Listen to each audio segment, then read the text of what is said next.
Muy buenas tardes, queridos alumnos. En el día de hoy vamos a desarrollar la unidad uno del Derecho Romano uno.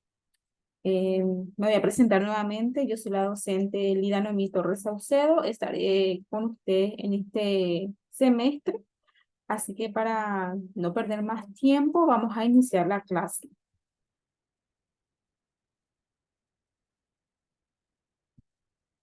Bueno, en la unidad uno vamos a definir el concepto de derecho romano.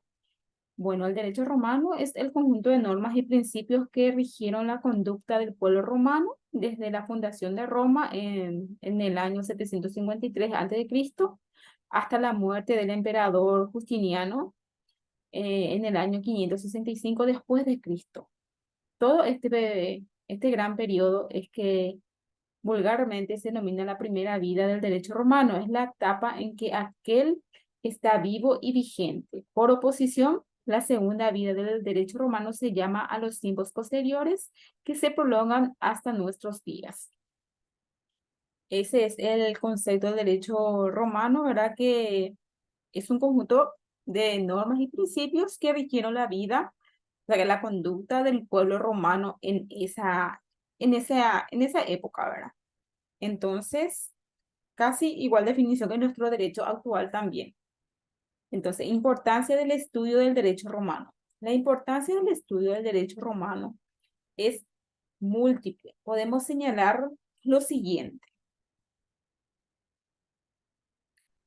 El Corpus Iuris de Justiniano es el antecedente del derecho moderno universal. Esto es así porque los romanos lograron fijar en un sistema de normas y decisiones jurídicas claras las supremas exigencias de vivir en sociedad. Roma ha sido entre los pueblos antiguos pionera en la laicización de su derecho. Los romanos fueron los primeros en despojarse de connotaciones religiosas, lo que permitió la fácil absorción por los restantes pueblos, por distintas que fuesen sus creencias. El romano fue además un jurista de mente abierta que nunca pretendió defender su propia y primitiva legislación, sino que tomaba ejemplos de otros sistemas legales. El derecho romano, como consecuencia, es la base de muchos sistemas jurídicos modernos.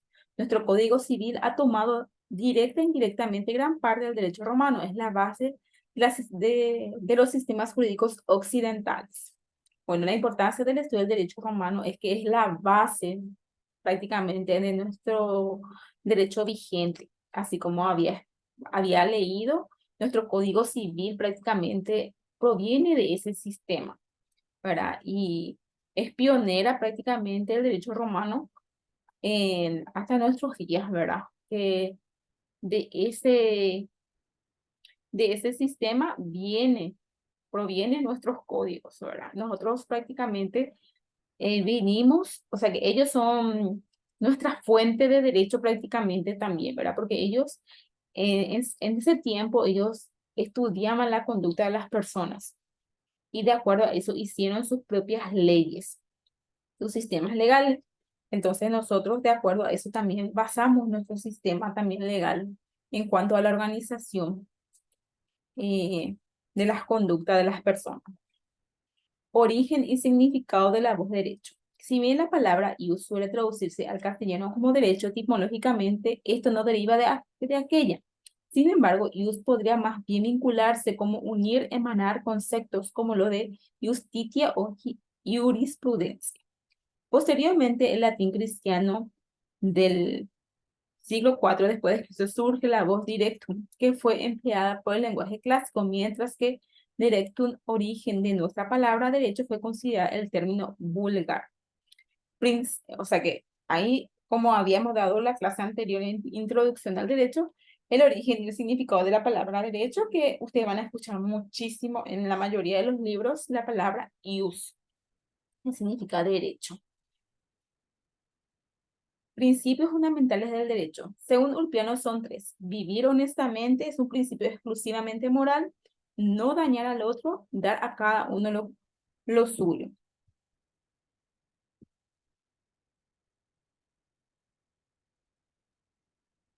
Clasificación del derecho. Derecho público y privado. Hay quienes consideran que las disposiciones que provienen del derecho público también conciernen a los particulares, ya que han sido directas en sus intereses. Otros autores precisan la distinción entre un texto de Papiano, quien define al derecho público como aquel que no puede ser alterado por los pactos de los particulares. Pertenecen al derecho público todas las disposiciones que provienen del Estado, la ley de las 12 tablas, las leyes comerciales, los senados consultos, la constitución imperiales, etcétera. No solo serían derechos privados, aquellas normas que derivan de la jurisprudencia. O sea que el derecho público y el derecho privado. Bueno, el derecho público, como acá había explicado, el derecho público es todo lo concerniente al Estado, ¿verdad? Que serían eh,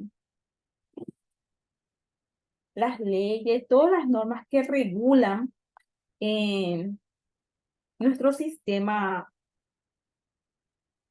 de gobierno sería, o sea que nuestra gobernabilidad sería el derecho público, ¿verdad? Y el derecho privado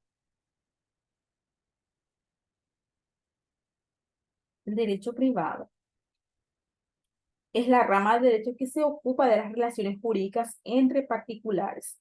La distinción entre derecho privado y el derecho público constituyen históricamente uno de los fundamentos principales de la sistematización del derecho. Entonces, el criterio tradicional considera que si uno de los sujetos interviene en una relación es público, es decir, es el Estado. Estamos en presencia de derecho público. Por el contrario, si ninguno de los sujetos de la relación que contemplamos es el Estado, estamos ante una relación de derecho privado. Ahí es la distinción entonces entre el derecho público y el derecho privado. El derecho público proviene del Estado prácticamente, son las reglas, las normas que él establece por medio del Poder Legislativo, verá, crea leyes, promulga y se vuelve ley en la sociedad. Y el derecho privado es entre las partes, ¿verdad? Sería como un contrato privado entre las personas. Derecho natural de gentes y civil. Por derecho civil se entiende aquello que es propio de la ciudad de Roma y exclusivo para sus ciudadanos. Quien se encargaba de aplicarlo era el pretor urbano. Además de este derecho, conocieron los romanos otro aplicable a las relaciones de estos como los peregrinos, o de los peregrinos entre sí, surgieron como consecuencia de las necesidades sobrevenidas de la expansión de Roma. Tal el derecho de agentes aplicaba por el pretor peregrino al resolver los conflictos llevados a su conocimiento. El derecho de gentes aparece entonces resolviendo aquellas situaciones excluidas del derecho civil en razón de su aplicación restricta a la ciudadanía romana. Los romanos estaban regidos por su calidad de ciudadanos, por el derecho civil y por el derecho de gentes, por su derecho común a todos los pueblos. El derecho privado es bipartito, pues está compuesto por los preceptos naturales de gentes y civiles. Hay el derecho natural de gentes y civiles, entonces, que el derecho civil se encarga de aplicar por el pretor urbano. Además de este derecho, los romanos aplicaban entre los peregrinos, ¿verdad? Y el derecho de gente es aplicado por el pretor peregrino al resolver los conflictos llevados a su conocimiento. O sea que cada, cada situación resolvía en diferentes, vamos a decir, tenía un sistema de aplicación diferente, ¿verdad? Y el derecho natural, que por su naturaleza eh, usaba ambos sistemas. La expresión natural es ratio. Razón natural define el derecho de gentes como aquel que la razón natural establece entre los hombres y observado por igual a todos los pueblos. La justicia natural resulta idéntica a todos los pueblos, en tanto la justicia legal es determinada por cada estado. Las concepciones justinianas consideran al derecho natural como un ordenamiento jurídico establecido por la divina providencia como aquellas leyes que permanecen firmes e inmutables. La idea del derecho natural como aquella que la naturaleza ya enseñó a todos los animales ha de entenderse que se refiere a aquel derecho que siguen los hombres cuando se adecuan al instinto natural. Por todo ello, no parece adecuado identificar el ius naturale y el ius gentium. Instituciones de esto último, como la esclavitud, son sin duda contrarias al derecho natural. Así, acá no distingue, o sea que no quieres hacer entender cuál es la diferencia entre el derecho natural y el derecho legal, ¿verdad? El derecho natural es lo que el Estado establece el derecho legal y el derecho natural es algo que naturaleza misma nosotros sabemos que tenemos como derecho, por ejemplo, el derecho a la vida que es inherente a nosotros. Esa es la diferencia que nos quiere hacer entender en esa época, ¿verdad? El derecho de gente y el derecho civil están regidos por el ius natural, ¿verdad?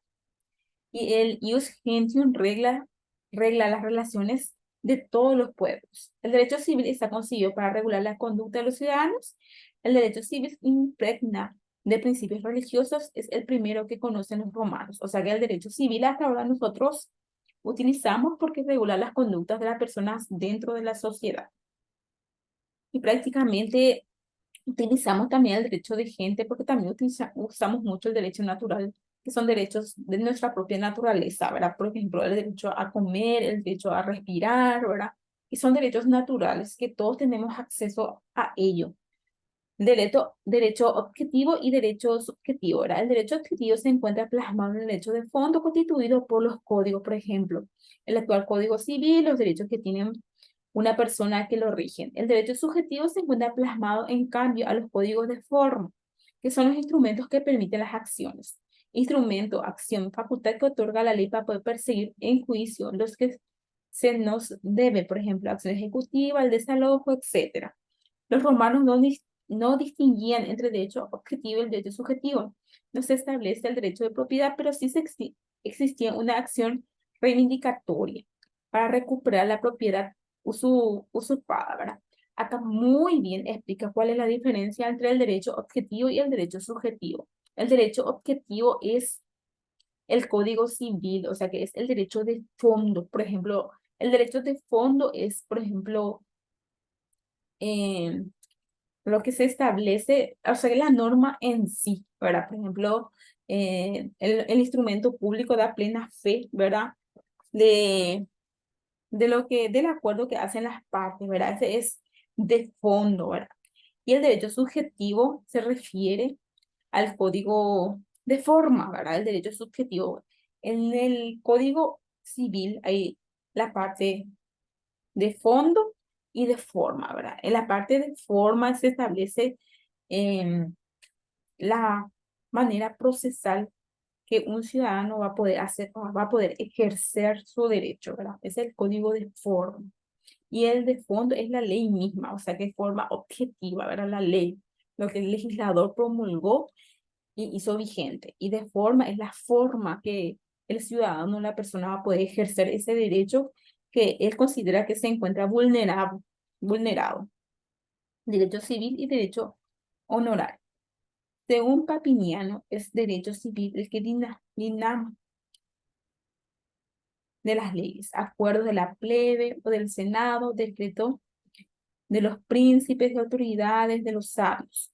Por otra parte, es derecho honorario el que introdujeran los pretores a fin de ayudar a suplir o corregir el civil por causa de utilidad pública.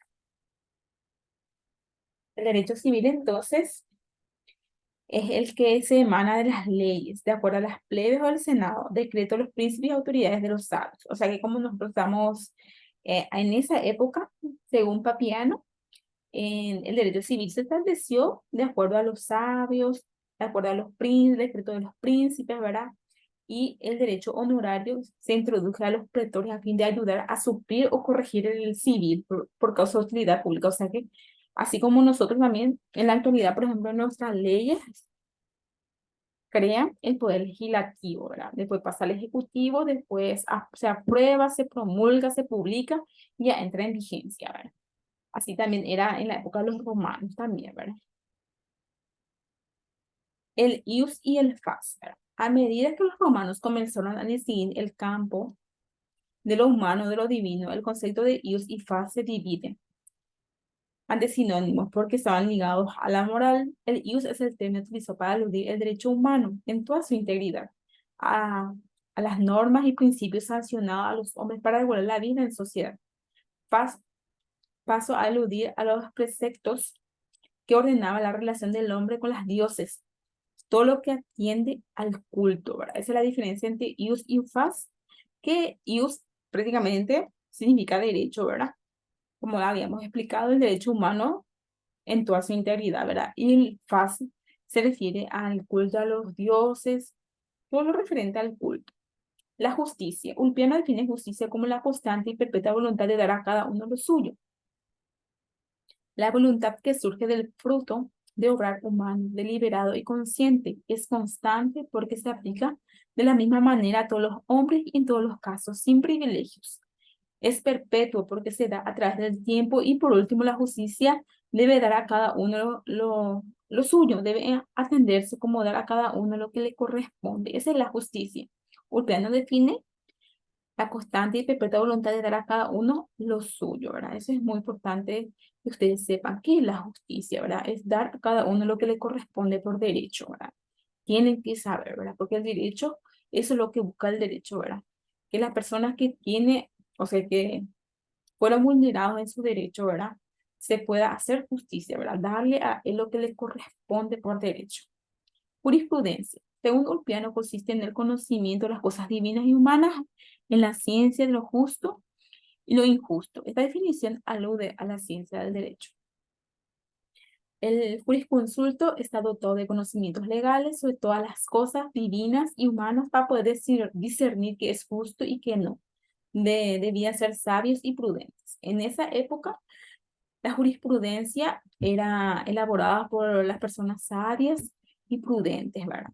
Haciendo una comparación en esa época, ¿verdad? Eran los sabios y los prudentes lo que hacían jurisprudencia. ¿Qué es la jurisprudencia?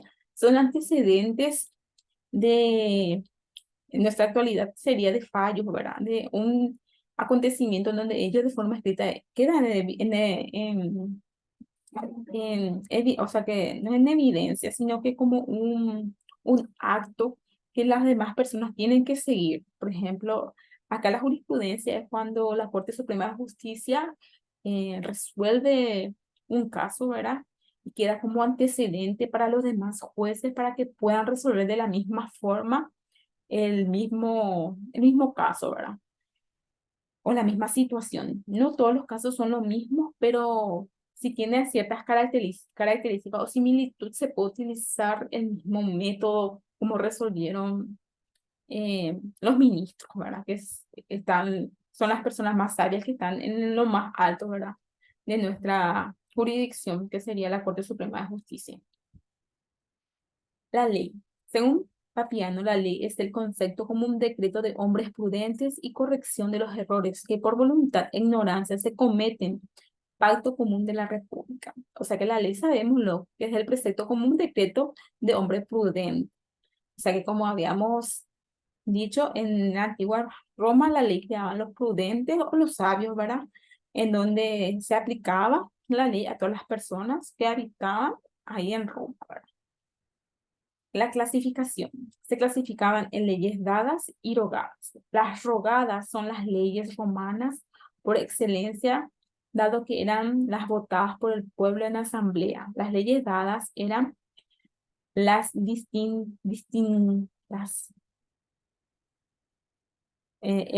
dictadas por los magistrados en virtud de una autorización expreso tácita del comicio. Entonces, las rogadas eran las leyes romanas, por excelencia votadas por el pueblo en la asamblea, esas eran las rogadas. Y las dadas, las que los magistrados en virtud de una autorización, tanto expresa como tácita del comicio, ¿verdad? Y entraba en vigencia. Otra clasificación, leyes plus cuan perfectas, cuya formulación trae aparejada la nulidad del acto realizado en violación a la misma y una pena por el infractor. Esas son las leyes y su sanción, ¿verdad? Leyes perfectas, lo que declararán nulos los actos realizados en violación a ellas. Leyes menos que perfectas prevén como consecuencia de su violación una pena para el infractor. Leyes imperfectas, enunciativas de algún precepto o principio, no establecen nulidad ni pena para el infractor. Formación de las leyes comiciales. Las leyes dictadas por el comicio o rogadas se creaban mediante el siguiente procedimiento. En primer lugar, el magistrado que iba a proponerlas al comicio debe tener facultades para invocar a esa asamblea, cosa que solamente sucedía con los de rango superior, como sus pretores y dictadores. Previamente debían dar a conocer el texto de la ley que proponían, rogatio al pueblo, a la vista de todos durante no menos de tres semanas, que y que de ordinario se extendía a 27 días. Esta publicidad se llamaba promulgación, promulgar. Para la votación no podía elegirse días judiciales ni días inhábiles, evitándose por lo común los días de mercado. El lugar señalado era para los comicios y concilios por tribus, el foro, sede de reunión de los antiguos comicios cruciados. Para los comicios por censuras, el campo de Marte. Apenas apuntaba el alba del día fijado, se llamaba al pueblo por medio del hiraldo. El magistrado leía el texto de la ley que proponía rogando su aprobación. Finalmente invitaba a los ciudadanos a votar. La votación se celebraba por centurias. Primero se llamaba a los caballeros, luego a la primera clase y, de ser necesario, por no haber alcanzado la mayoría, a los restantes. La unidad de voto era la centuria y en su caso era la tribu. Existía un escrutador encargado de anotar el voto que se realizaba de manera oral. Luego, en el S2 a.C. se sustituyó por una urna que por medio de una tabla de arcilla, lo que cada lector escribía su enunciado, afirmativo o negativo, en blanco. Los votos se contaban por centurias o tribus. Si en 160 eran positivos, se daba la centuria por el sí sin importar el resto. Producido el escrutinio y proclamado el resultado para que la ley entre en vigencia, el Senado debía dar una conformidad mediante la autocrítica patrum. Luego se publicaba el texto legal en lugares públicos. Qué interesante lo que está diciendo, ¿verdad? Que en Roma ya existía ya el escrutinio, o sea que la votación y ya se contaba los votos para que se pueda para que pueda tener vigencia la ley y después se publicaba también. De la misma forma nosotros también, el Poder Legislativo crea la ley, después pasa por todo, tanto el poder como senadores, diputados, y pasa al presidente, después se aprueba, ¿verdad? Se promulga y se publica también y ya entra en vigencia. Partes de la ley comicial. Se distinguen tres partes. Prescriptio. En esta parte se indica el magistrado proponente, el comicio votante, el día de la votación, la unidad comicial que sufraga primero y dentro de esta el ciudadano que vota primero. Rogatio, en el texto completo de la ley debe ser idéntico a lo promulgado. Samtio, estaba integrado por cláusulas extrañas al contenido normativo del texto de la ley en sí que formaba la rogatio. Tenía como finalidad el regular la forma en que el nuevo texto legal se adecua al marco legal ya existente. Plebiscitos. Gallo los definió como lo que la plebe manda y establece en la deliberación de la plebe en su asamblea propia. Originalmente fue un mandato emanado y destinado a los plebeyos únicos en relación a los cuales tenía vigencia. Pero después de la ley Hortensia del año 287 a.C., se equiparó a la ley, obligando también a los patricios. A partir de entonces se habló indistintamente de leyes o plebiscitos. Muy bien.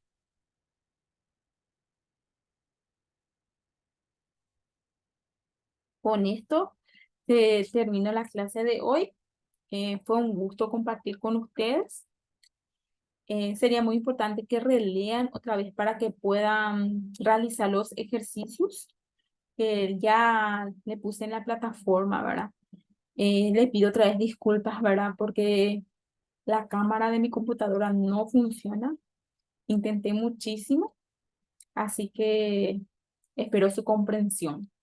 Fue un gusto y esperemos que la próxima clase ya puedan ya ingresar a la plataforma Zoom para poder conocernos e interactuar. Muchísimas gracias.